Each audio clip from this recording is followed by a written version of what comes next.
What is up, everyone? Jacob here, also known as ADAY with TARANT Info, and today we're going to be doing a basic master chain for you. Now, the order you could switch around. It's also good to do that while you're mastering and just see if it sounds better or not with different routing, because it does make a difference sometimes and not every song is going to be the same. So let's get right into this. First things first, I like to put an EQ on, and this is where I cut. I don't know. That's definitely not what you would do on a master, but you cut with the first EQ. Then you go into imaging, at least that's what I like to do. Imaging you could also do in the last part of the chain. And for that I like to use something like Ozone Imager. That's where we'll, mono out the low end, maybe add some width to the mids and highs. After the imager, we go into a compressor. Now you could use a compressor like this, or you could use the glue compressor, which is also good. But sometimes you want to get a little more detailed, and that would be when you want to use a dynamics. So a multi-band compressor, you could get more detailed with the frequency ranges and compress them as such. So it depends. I also like to do the dynamic and then a compressor after it, just to, round it up. So let's just put one compressor. So far, this would be a normal chain that I would be doing. Then after that, I go to the exciter. And this would just be like a saturator or something to add some harmonics. And I mostly do it on the mids and the highs, just to really give it that brightness and excitement. That's why it's called an exciter, to the song frequencies in the higher end. Then from there, I like to go EQ again. So this is like your post EQ. You could do a little boosting. Maybe we know we don't want anything 18,000 or higher, so we cut those off. And same with the lows, we cut off 30 hertz and below. Maybe we need a little more low mids, and maybe we boost the highs just a little bit, get a little sparkle on there. And that would be our post EQ. Now this would also be a good point. We could start sliding it around, maybe put the imager there, the imager here. It just really depends. And if it sounds like there's mud and it sounds cleaner when the imager is first, do that, so that way it's not creating mud and stuff throughout the compressors and just making it worse. That's why I would put the imager before, but again, sometimes maybe your song is already imaged great, you do all the compressing and then you spread it, make it wider after everything. Then last but not least is a limiter.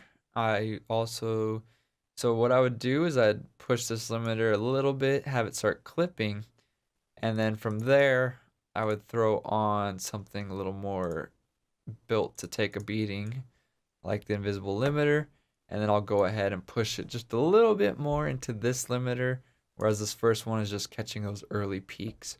And that way I'll get a better result rather than crushing just one limiter. So if you use two, do that first one, just a little bit of limiting, and then use a nicer limiter that's meant for limiting like this, or the Pro L from FabFilter, and then push it some more. You're going to get better results. And some of these also have dither options too that you could be using.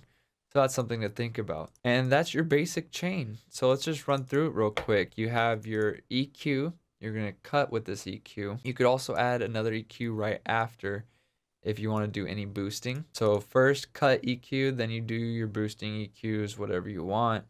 That way you get a more balanced frequency before you go into the imaging. Start controlling your low ends, pull them in a little bit. Maybe you need to spread out the highs and mids a little bit. Then we're going to go into the multi-band compressor, set up our bands, and start compressing each frequency band to whatever it needs to be, get a more balanced, punchier song. And then we also like to throw it into the glue compressor at minor settings. Sometimes it'll be just 50% dry wet, and then we'll compress the song as a whole after we got each individual band dialed in. Then from there we'll go ahead and excite it, whether it's a saturator or Ozone's exciter. And again, I like to just use the mids and highs, excite it a little bit. But if you're doing like some hip hop and whatnot, you want like a little rumbly, more aggressive, tougher low mids and lows, you could go ahead and excite them a little bit. They'll give you a little more aggressive sound and dirty too. After that, we do our post EQ. We'll do our cuts on the low frequencies, the high frequencies, we'll get our frequency band nice and tight. Maybe we at this point we realize we need a little bit of low mids, a little bit of highs, so we'll do a little bit of boosting. And if that doesn't sound good at this stage, we could go back, do it in the earlier EQs like this one right here. Or maybe we compress too much, we'll let off some of the compression and let those frequencies stand out a little more. It's all trial and error. That's why you would be jumping back and forth, making tweaks, and just getting your master sounding as good as possible. And then to get it loud, you want to throw a limiter on, just barely compress it, and then throw an invisible limiter on, and or any other limiter. Maybe you could just do 2 Ableton limiters. I haven't tried that yet, but you'd push it a little harder, get the most out of your sound. But again, with all these streaming services controlling the output, you really don't need to get as loud as possible. I know SoundCloud right now, still the loudnesses are a little off, so you could make your sounds louder than all the other ones or your songs.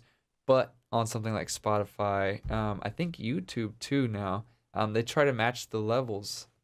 So think about that. You're gonna push your song loud, it's gonna turn into a sausage, and they're gonna turn it down. But if you just left your song dynamic and didn't crush it into a limiter as hard, your song may not even get touched, and it'll still sound the same no matter what service they're on. So it's something to think about. I think the LUFS or LFUS, which we'll find out right now by putting on Insight. So the LUFS, right now it's at negative 11.6, but I haven't played anything. If you want this, I think it's 14 would be untouched no matter what service you put it on, iTunes, whatever. It's gonna, you upload your song, it's not gonna be touched. But if you go any higher, it is gonna be, turned down. So if you're going to negative 11 or whatnot, maybe you'll get your peaks controlled more. It will sound better on your end. When you pass out the wave files, it will sound cleaner. But when you go to, say, upload to Spotify, just keep in mind, they're going to turn it down. So it's good to go look up streaming services and see what their, the loudness meter is that they use and how loud it could be before they start editing your song and turning it down and this and that. So the loudness war is almost over, guys. There's a few sites you could still get your song louder and be cool, but the loudness war is basically over, and it will be over in a few years when all these streaming sites control the output volume. So, and the reason they're doing this is because they don't want quiet songs, loud songs, quiet songs, loud songs, and just people turning up the volume, down the volume, speakers blown because one song is quiet and they forget to turn it down for the next song. So it's good that they're having it more consistent, and it's more enjoyable when you're just driving in your car and everything sounds, the same volume. So that's something to think about. The loudness war is almost over, so don't be a victim of it, because in the future, it's going to hurt your song pushing it as loud as possible. As always, thanks for watching. Don't forget to subscribe, click that thumbs up, comment, maybe what did I not do in this chain that you do? Or what kind of routing do you do in your master chain? Comment that down below. I'm sure I would love to hear from it, and as well as all our fans. So go ahead, comment that down below. Go to join.tarant.info if you want over 80 presets for Serum, Massive, and Silent, as well as Ableton projects and samples, and more personalized training. I'll see you on the inside. Peace.